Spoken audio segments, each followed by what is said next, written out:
तो आज की इस वीडियो में हम परफॉर्मेंस ऑफ ट्रांसमिशन लाइन, जो कि हमारा नया चैप्टर है, वो स्टार्ट करने जा रहे हैं। इससे पहले हम 2 चैप्टर पढ़ चुके हैं, mechanical design of transmission line और electrical design of transmission line. मतलब ये हुआ कि किसी ट्रांसमिशन लाइन को हमें मैकेनिकली कैसे डिज़ाइन करना है और इलेक्ट्रिकली कैसे डिज़ाइन करना है, उसके हमारे जो पैरामीटर्स हैं उसके बारे में हमने पढ़ लिया है। अब हमें उसके परफॉर्मेंस के बारे में पढ़ना है। तो बेसिकली परफॉर्मेंस को हम इफिशियंसी और वोल्टेज रेगुलेशन के फॉर्म में देखते हैं। और यहाँ पर हम अपनी जो ट्रांसमिशन लाइन है इसको 3 कैटेगरी में बांट लेंगे, short transmission line, medium transmission line और लॉन्ग ट्रांसमिशन लाइन में। और ये जो क्लासिफिकेशन होगा हमारा ट्रांसमिशन लाइन की लेंथ और उसके वोल्टेज के बेसिस पे होगा। तो फिर हम इनके लिए अलग अलग इफिशिएंसी और वोल्टेज रेगुलेशन देखेंगे। तो चलिए हम जल्दी से स्टार्ट करते हैं। अपना सबसे पहले देखते हैं कि classification of overhead transmission line.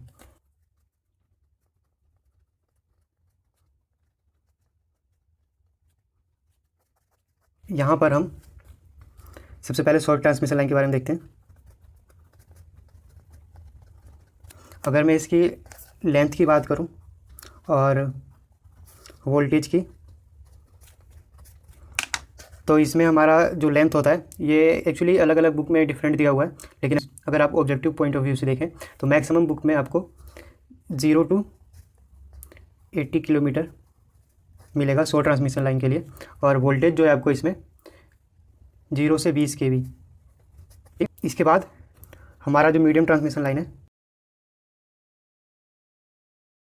उसकी लेंथ जो होती है हमारी 80 to 200 किलोमीटर। और अगर यहीं वोल्टेज की बात की जाए तो इसमें वोल्टेज होता है हमारा 20 to 100 kV, किलो वोल्ट। ठीक है। अब अगर थर्ड की बात करें लॉन्ग ट्रांसमिशन लाइन की, तो यहाँ हमारा जो लेंथ होता है ट्रांसमिशन लाइन का वो 200 किलोमीटर से ज़्यादा होता है, ग्रेटर देन 200 किलोमीटर। ठीक है।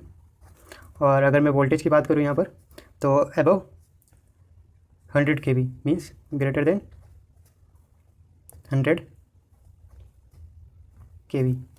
इसमें तो कोई ख़ास बात नहीं है कि जो आपको समझ में ना आए, लेकिन आपको हो सकता है किसी किसी बुक में ये डाटा जो है लेंथ वाला ये थोड़ा आपको डिफरेंट मिले, लेकिन मैं ऑब्जेक्टिव पॉइंट ऑफ व्यू से देखा जाए तो मैक्सिमम बुक में आपको यही मिलेंगी। और इवन एग्ज़ाम में जो क्वेश्चन आ चुके हैं तो वहाँ भी आपको इसी डाटा से आंसर मिलेगा। तो अब अगर यहाँ पर मैं बात करूँ कि हमने electrical design of transmission line में ट्रांसमिशन लाइन के तीनों पैरामीटर्स को निकालना सीखा, रेजिस्टेंस, इंडक्टेंस और कैपेसिटेंस, जिसे हम सिंगल फेज के लिए भी देखा हमने, और फिर उसके बाद हमने 3 फेज के लिए भी देखा। 3 फेज में फिर हमने सिमेट्रिकल और अनसिमेट्रिकल के लिए अलग अलग देखा। तो अब हमें तीनों पैरामीटर क्या क्या, रेजिस्टेंस, इंडक्टेंस और कैपेसिटेंस निकालना देख लिया था।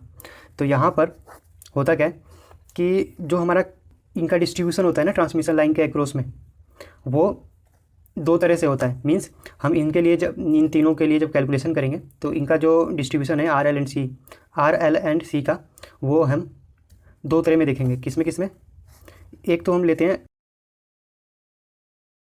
लंप्ड पैरामीटर और एक डिस्ट्रीब्यूटेड पैरामीटर। अब अगर मैं बात करूं कि इनमें अंतर क्या है, दोनों है क्या ये, तो जो हमारा लंप्ड पैरामीटर होता है, इसमें जो ये हमारे पैरामीटर हैं उसे क्या करते हैं हम, मान लो एक एल लेंथ की हमारी ट्रांसमिशन लाइन थी, ये कोई टावर है, यहाँ पे एक कोई टावर है, इसकी लेंथ हमारी एल थी।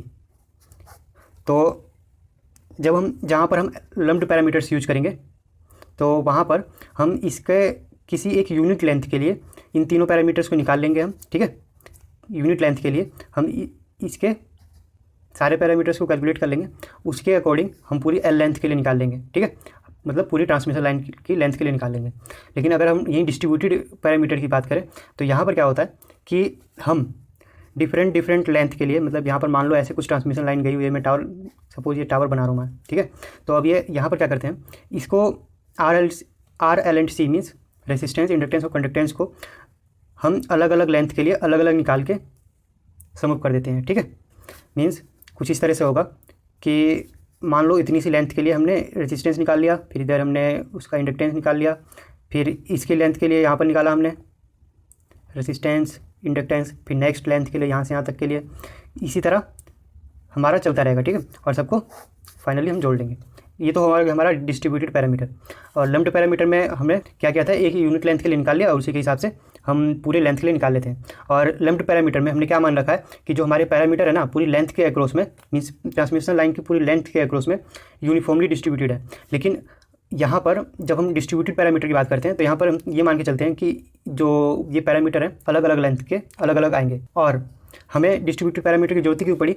तो बात ये होती है, लम्प्ड पैरामीटर जो है हमारा एक शॉर्ट लेंथ या फिर मीडियम लेंथ के लिए तब तो ठीक है, मीन्स इसमें जो थोड़ा बहुत एरर आता है तो उतना टॉलरेट हो जाता है, ज़्यादा नहीं रहता है वो एरर जो है इनके बीच में।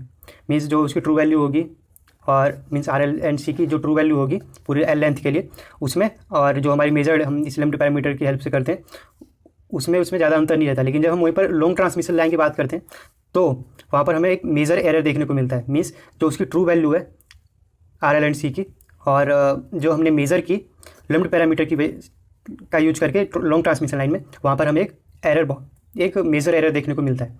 तो हम उसी की वजह से हम यहाँ पर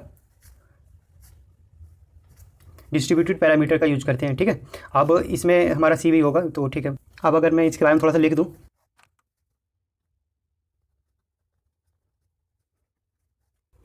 तो अगर मैं बात करूँ कि लम्प्ड पैरामीटर जो है हमारा हम दो केस में यूज करते हैं, एक शॉर्ट ट्रांसमिशन लाइन के लिए यूज कर लेते हैं और एक मीडियम ट्रांसमिशन लाइन के लिए यूज करते हैं। ठीक है, शॉर्ट ट्रांसमिशन लाइन और मीडियम ट्रांसमिशन लाइन के लिए यूज़ करते हैं। अब मैं जल्दी से इसके बारे में लिख लेता हूँ थोड़ा सा।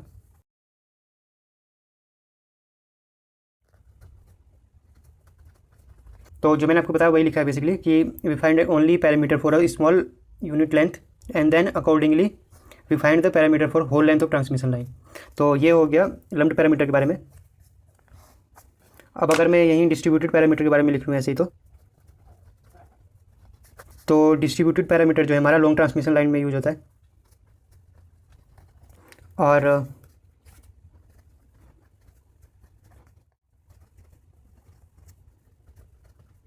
तो मैंने आपको जो बताया वही सेम यहाँ पर लिखा है कि find the parameter in distributed way for each part of the length. जैसे मैंने आपको बताया कि यहाँ पर डिफरेंट मान लो है, ईच पार्ट के लिए हमने डिफरेंट कर लिया और सब फिर लास्ट में सम अप हो जाएगा। ठीक है, तो ये हो गया डिस्ट्रीब्यूटेड पैरामीटर। और अब अगर मैं बात करूँ कि जो ये एलिमेंट है ना हमारे आर एल एंड सी, इसमें से सीरीज एलिमेंट जो होते हैं हमारा एक इंडक्टेंस और एक रेसिस्टेंस जो हमारा एक सीरीज एलिमेंट होता है। अब अगर यहीं मैं शंट एलिमेंट की बात करूं तो हमारा कैपेसिटेंस और कंडक्टेंस जो होता है हमारा शंट एलिमेंट होता है।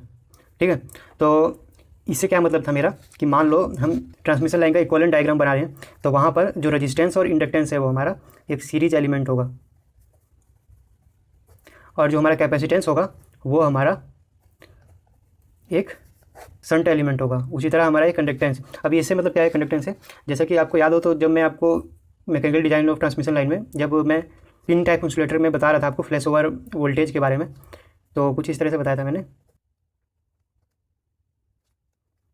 यहाँ पर ऐसे मैंने इंसुलेटर बनाया था, यहाँ पे कंडक्टर बनाया था, तो मैंने बताया था कि यहाँ से कुछ जो यहाँ पे पार्टिकल होते हैं वो आयनाइज हो जाते हैं और यहाँ से एक लीकेज करंट फ्लो होने लगता है और यहीं से फिर फ्लैश ओवर वोल्टेज का कंसेप्ट बताया था आपको मैंने।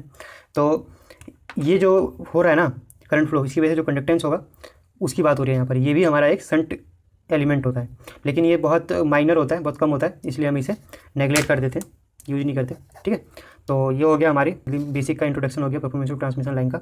अब जो हमारा कैपेसिटेंस है ना शॉर्ट ट्रांसमिशन लाइन के लिए वो बहुत कम होता है और उसे हम नेगलेक्ट कर देते हैं। ऐसा क्यों?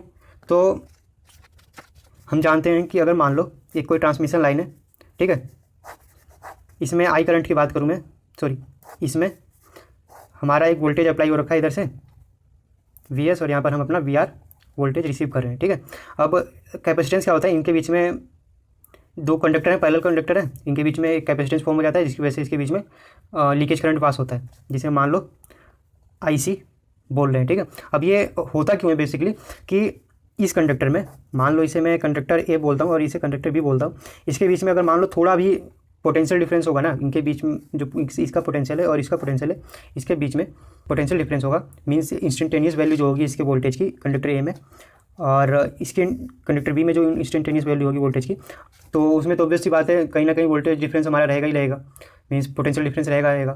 तो उसकी वजह से यहाँ पर कैपेसिटेंस फॉर्म हो जाता है। ये मीन्स ये कंडक्टर की तरह वर्क करने लगता है यहाँ पर, और ये एयर जो हमारे इंसुलेटिंग मीडियम की तरह कार्य करता है, और यहाँ से हमारा एक लीकेज करंट फ्लो होता है उसकी वजह से, मान लो आईसी बोलते हैं। तो अब अगर मैं आईसी की वैल्यू की बात करूँ तो मान लो कि इसके बीच का जो पोटेंशियल डिफरेंस वी है, और यहाँ से एक्सी जो यहाँ से कैपेसिटेंस, एक शंट कैपेसिटेंस जो यहाँ पर फॉर्म हो रहा है ना, उसके बाद उसका कैपेसिटिव रिएक्टेंस हमारा एक्सी है, ठीक है।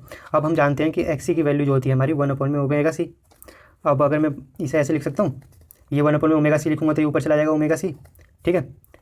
अब अगर मैं बात करूँ ओमेगा की, तो ओमेगा बराबर होता है हमारा 2 पाई एफ। एफ हमारी कांस्टेंट रहेगी, 50 हर्ट्ज होती है इंडिया में, और बाहर के देशों में 60 भी होती है, लेकिन इंडिया की बात करें तो बस 50 होती है। तो ओमेगा तो हमारा कांस्टेंट है। अब मीन्स आईसी जो है हमारा इसके बीच के पोटेंशियल डिफरेंस पे डिपेंड कर रहा है। अब कैसे डिपेंड कर रहा है, अगर आई पोटेंशियल डिफरेंस ज़्यादा होगा मीन्स वोल्टेज ज़्यादा होगा इसके बीच में, तो लीकेज करंट भी ज़्यादा होगा। अगर अब हम कैपेसिटेंस की बात करें कि आईसी हमारा कैपेसिटेंस पे कैसे डिपेंड कर रहा है, तो कैपेसिटेंस पे भी ये डायरेक्टली डिपेंड कर रहा है, ठीक है।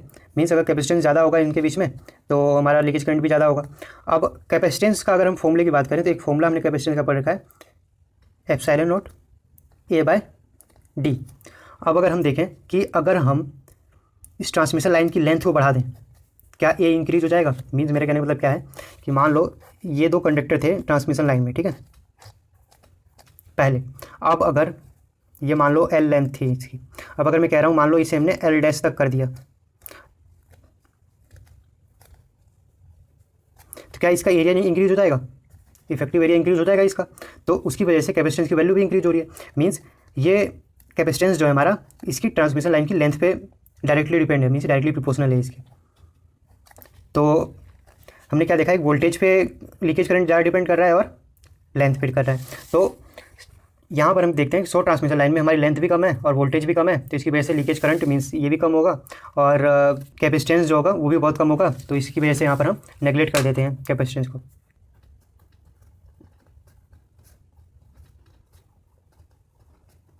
तो ये था आज की वीडियो के लिए हमारा। आई होप आपको ये अच्छे समझ में आ गया होगा।